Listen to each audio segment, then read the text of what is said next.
Assalamualaikum warahmatullahi wabarakatuh.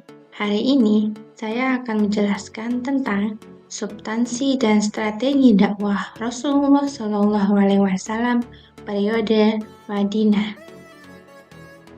Substansi dan strategi dakwah Rasulullah SAW periode Madinah ada pada tahun 622 hingga 632 Masehi. Fokus utamanya sebagai pembentukan masyarakat Islam dan penegakan hukum Allah. Latar belakang: setelah hijrah ke Madinah, dakwah Rasulullah memasuki fase pembinaan masyarakat dan pemerintahan. Tujuannya mewujudkan masyarakat Islam yang beriman, adil, dan berperadaban. Madinah menjadi pusat peradaban Islam pertama di dunia.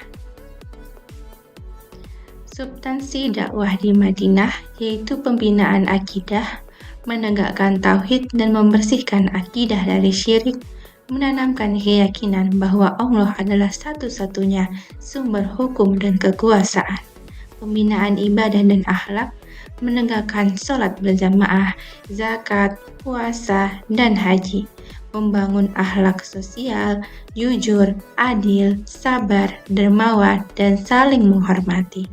Pembentukan masyarakat madani, membangun tatanan masyarakat berdasarkan persaudaraan, keadilan, dan kesejahteraan, menyusun Piagam Madinah sebagai dasar hukum dan tata negara.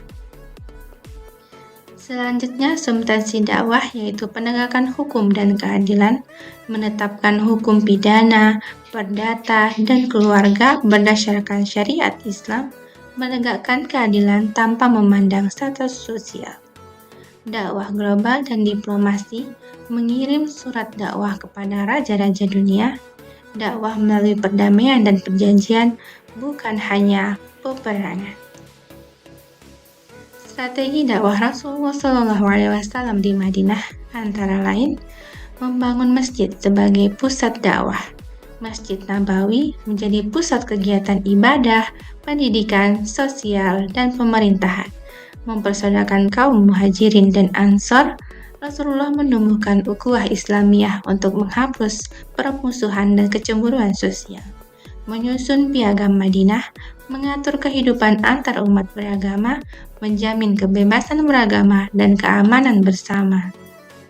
Selanjutnya, menjalin hubungan diplomatik, mengirim utusan ke raja-raja dan suku-suku lain untuk memperluas dakwah, menggunakan diplomasi damai sebagai strategi penyebaran Islam, menerapkan hukum Islam, menegakkan syariat dalam kehidupan sehari-hari, mengatur ekonomi, perdagangan, keluarga, dan hukum pidana, pendidikan dan pembinaan umat, mengajarkan Al-Quran dan ilmu kepada para sahabat, menjadikan masjid sebagai madrasah pertama dalam sejarah Islam.